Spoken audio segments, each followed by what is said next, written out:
Hi, and welcome to It's the Hard Work, People, Passion, and Purpose podcast. And I'm your host, Terry Ross. Today is our first in-person guest. So we're excited to have this guest with us. You know that our mission is to help people live the extraordinary life that they dream of. And our guest today has lived an extraordinary life, and we're excited to have him with us today. And he has spent that life helping people, but he's also spent that life learning lessons that he's been passing on to people. And we're excited to have him here with us today, a friend of mine that I've known since graduate school. And he's going to share with us today his passion and his purpose.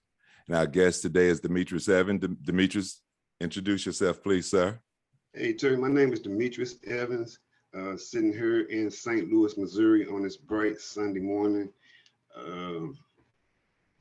We go back 22 years back at CMSU, which was a beautiful experience with me, which started this effort that we kind of talking about now, the horse work. We met at a time at Central Missouri State University, where I was trying to get a degree in sociology to go back and work at a juvenile center that I had kind of like been raised up in as a youth. And I was up there with this ambition to get my degree, and kind of got myself slipped up in this up in college. And as of course, you know the story for me. So tell me, yes, tell me what made you want to get a degree in sociology, because I had finished undergrad at the time and probably didn't have a big understanding of sociology. What made you at that point want to get a degree in sociology to go back and help children? Well, I had at that time, Terry, I had just gotten out of prison. I was about 23 years old, and I had been in prison since 16 years old. And as soon as I got out of prison, I had went back to a juvenile center that I had got certified at. And one of the staff members, he kind of snuck me in to talk to the kids. And then he instructed me I should go to school and give me a degree in sociology to come back up there and work. And so that led me on to CMSU. So as soon as you got out of prison, the first thing you did was went back to the juvenile facility that you had. When you said certified, what do you mean by certified? I had got convicted as an adult at the age of 16 years old. So I had been at the juvenile center numerous times, 28 times, you know, as a juvenile. Wow. Beginning at the age of 7. And so many of the staff had knew me from 7, and they seen me just kind of develop on to where I got certified and charged as an adult. And then I was sent to prison for 7 years. So tell me, where were you in your life when I met you, that ambition that you had at Central Missouri State, now the University of Central Missouri? I was in prison and had got my associate's degree, and I had started applying for some schools in there because the idea came to me, and I want to go to school and play football. And people was like, you crazy. So I put in some applications, and I think I put in 5, and CMSU was one that had responded and had told me, send me a letter saying that I was accepted. And when I got out in 8 months, I was to, you know, come up, report to campus.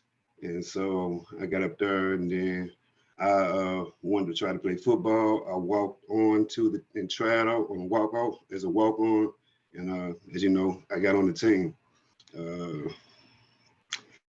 So I did not know that you had an associate's degree. I didn't know that. What was that process like for you getting the associates? That process, I got my associate's degree, and I got my GED inside of prison. And so when I got out, you know, I had an associate's degree, but I got it inside the institutions of Missouri. It wasn't a real college, but it was the schooling we got inside of prison. Well, you have an associate's degree, so it was a real college. What was that process like? And did many people endeavor on that? And what made you decide that, you know, I'm gonna get my GED, I'm going to get my associates? What was that drive, and what was the pressure like? And were there guys who chose not to?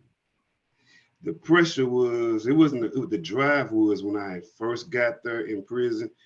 There were some staff members at the juvenile center. Uh, uh, they kept in contact with me. And that was a big push for me. They just checked in on me. One of them, this lady, Susie Morton, Susie Gretchen, she come and see me, and they would send me money. And then one of them, she told me, hey, get your GED and I'll send you some shoes and some money. And so boom, boom, I got that in like 8-9 months. I got my GED.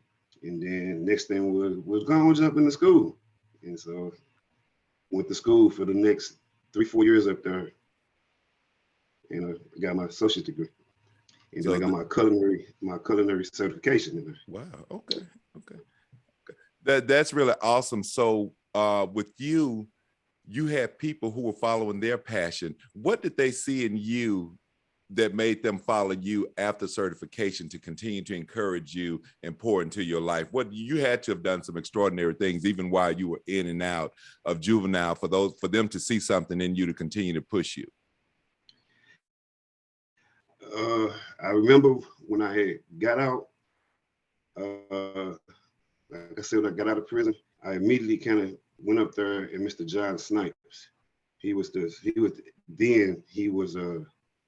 assistant superintendent. And he was like, oh man, look who it is, how you doing?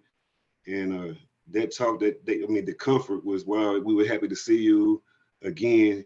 And now look, you're going to school. So it was a big push to them. I mean, it was a big inspiration to them to see me having come out of there, being certified, and then finna step into college.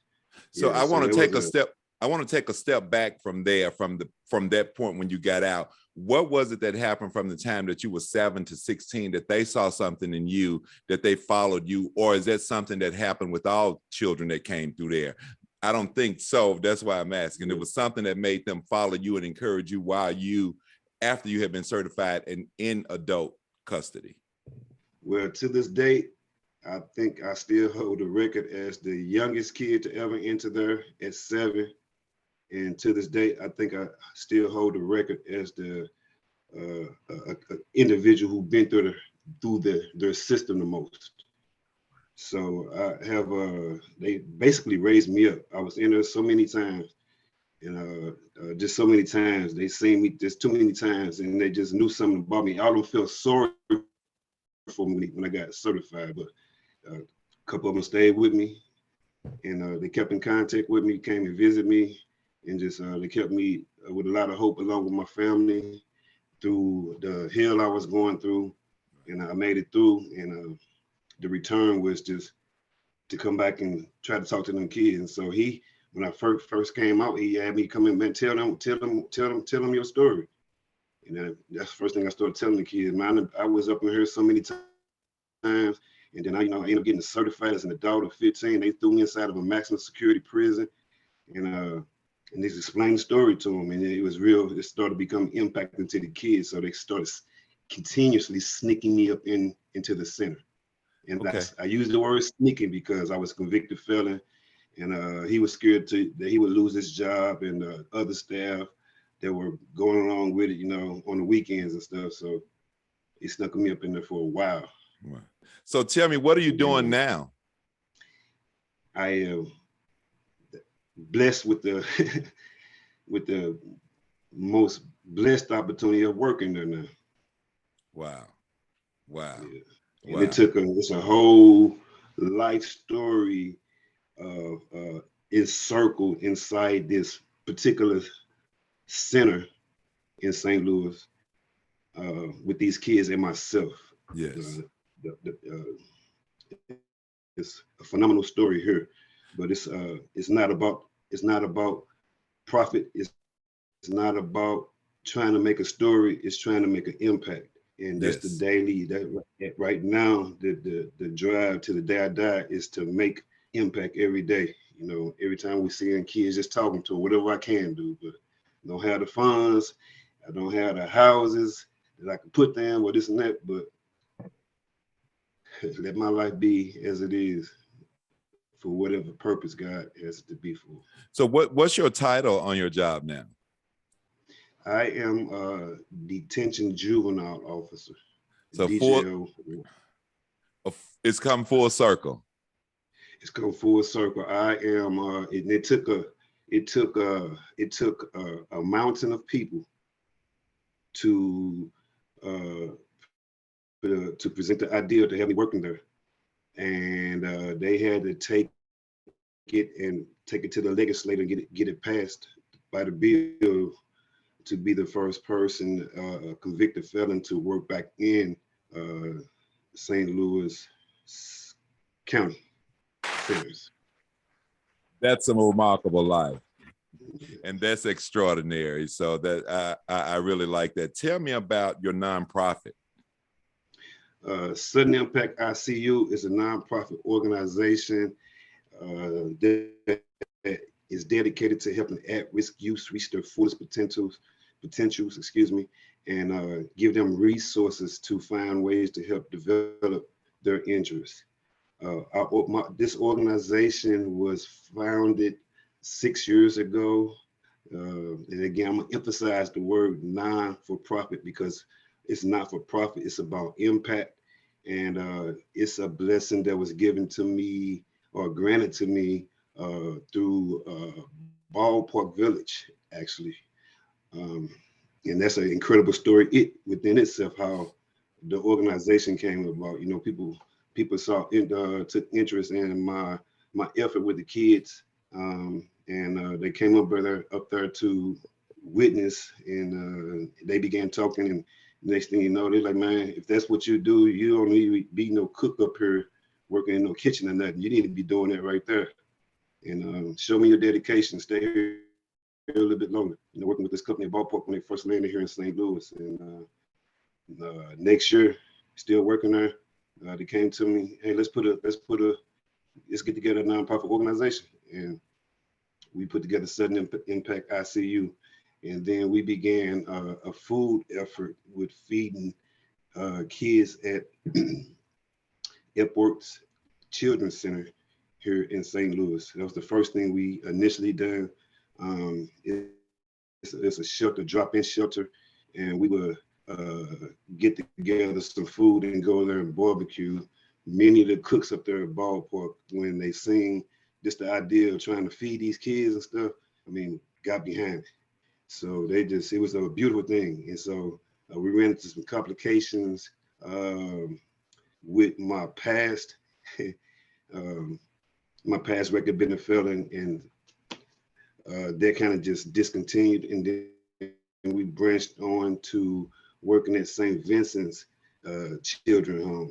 Here we began a program called SHOP. It was a culinary hospitality outreach program where we were taking kids through these classes up there through a 6-week course, and we were getting them their Serve Safe certification. Many of the kids passed. Ballpark in the Perm, several of the kids up there who have really done well since in their own right. Man, it's just a beautiful thing, man. So the work is it's not for profit, not trying to get anything, structure anything around trying to get from people, but trying to impact kids, because our kids, as we see here in St. Louis, and I'm sure they're in Memphis and all over here in the United States, are going through such a tragic thing, to where the infliction that we are taking on ourselves, if we don't make impact, then we go fulfill the enemy's purpose in taking our own self up out of here. And Wow. we have to make a difference. These kids' lives is not about money and trying to get money from people to help these kids. It's about making impact with these kids, getting out there in the trenches. Well, with the story you just shared with me, you're certainly making a great impact. And it seems like everywhere you go, your ambition is contagious, because that's one reason you and I are still friends 20-some years later. When I met you, I believed in you at the time, and it seems like where you go, that happens. So it's a lot to unpack in this, and you've just really moved me sitting here. So I'm just listening, and I'm sure the audience would feel the same. So tell me, what are 3 unexpected things that's happened in your life as an impact of you following your heart work? Because it seems as if this was instilled in you from the time you started having entrance and access into the juvenile system, that this has just been a continuous journey. It's come full circle, and now you're back there making an impact daily with the children. And also you have your organization. What are 3 things that you think that's happened throughout all of this extraordinary things that you've done, and even some of the trauma that you have experienced along the way? What are 3 things that's happened that's helped you to arrive where you are?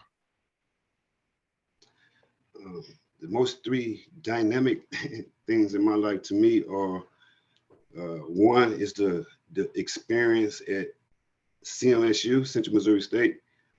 As short-lived as it was, to this day, that's still been the epic of my life, because of the transition of things that happened there.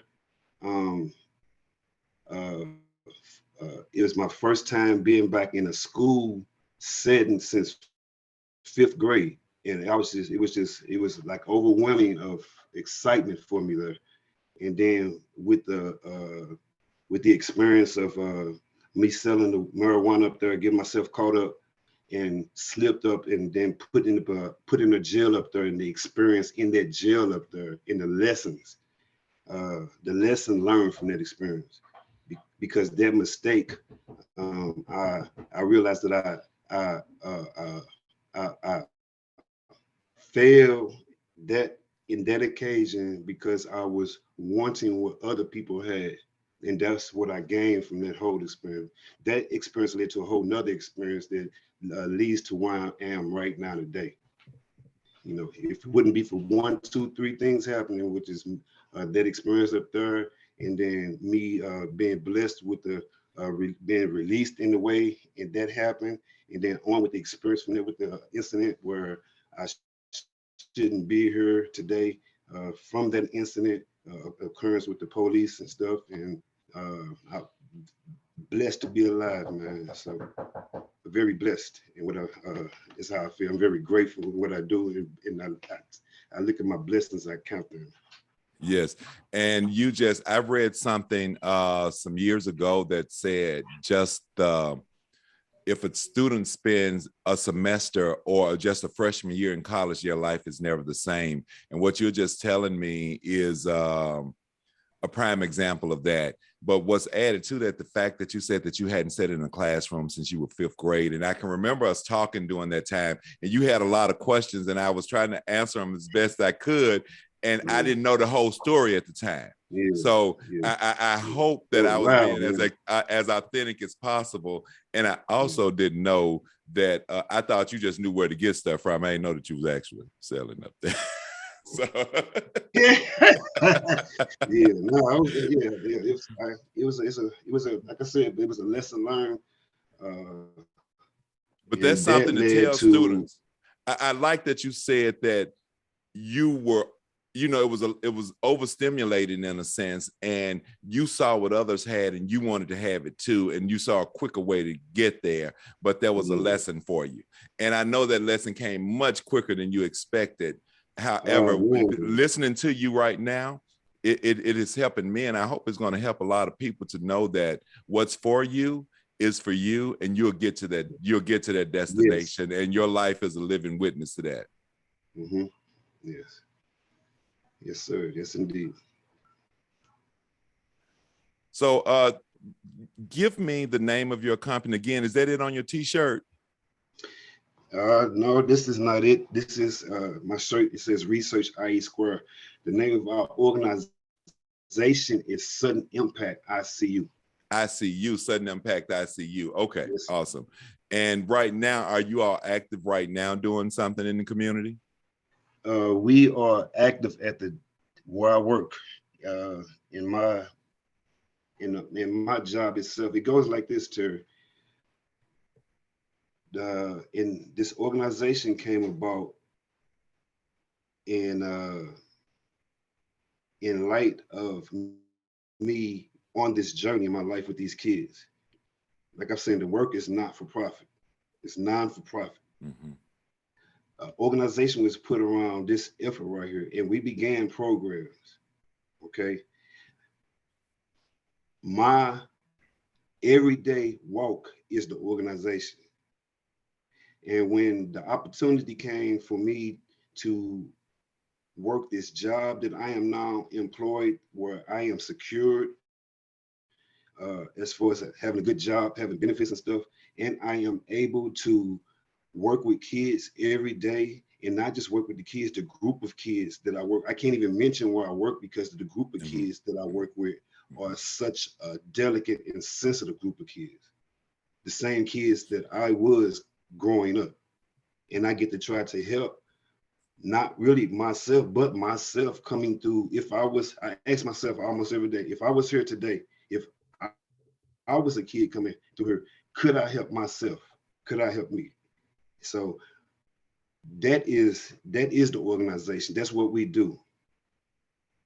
All right. And the people that I have around me, as far as my board is a director of Ballpark Village up here, director of operations. I have a board member that works with enterprise, that's work with the human resource. I have another board member that works with enterprise, that works with their corporate functions.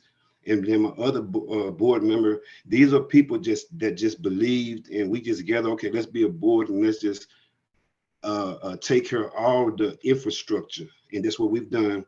We made sure we have legitified this organization. We made sure that we have 501 seeded.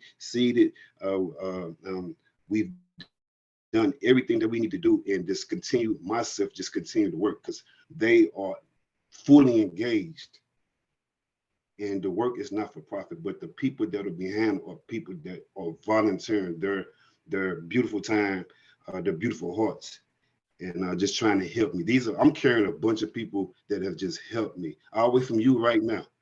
That's what my walk is right now. A bunch of people that believe in me, and that's why I say the journey is just to make impact. I want to be the arrow, the very tip of the arrow when we blow it open. Let's just make it happen. Well, I can definitely tell it's your hard work because I don't hear people that work with juvenile defendants describe them as delicate and sensitive. And you said just as I was. So that within itself tells me about the work that you are doing and the passion that you have for it. Is there anything else? Well, if someone wants to support Sudden Impact ICU, who would they need to contact? Do you have an email address or something that you can tell us, and I'll add it to the description of the podcast once I post it?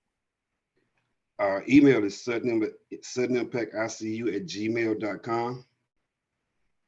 And you can send it to Adrian Reed, that's our secretary, or Demetrius Evans, that's myself, if you want to communicate. But that's our connect. You can pull us up on a web page and see what we were doing and the work. Which web page is this? SuddenImpactICU.org. SuddenImpactICU.org is your web page, and we can find everything that we need on there. Yes. So, Demetrius, thank you so much for joining me today for this episode of It's the Hard Work, People, Passion, and Purpose. You are certainly pulling people together, doing your passion and your purpose. And thank you for what you're doing for our children. We have a whole lot to unpack in this interview. So we will be talking again, and we'll be doing more work together. Best wishes to you and your organization. I know that you all are going to continue to do great things, and you know that I'm here for whatever you need. Just let me know. And let's give it up for Demetrius Evans, the president and CEO of Sudden Impact ICU. And Terry. Yes. Sudden Impact ICU. Sudden Impact ICU STL.org. STL.org. Thank you. Thank you so much. Have a good one, and we will talk soon.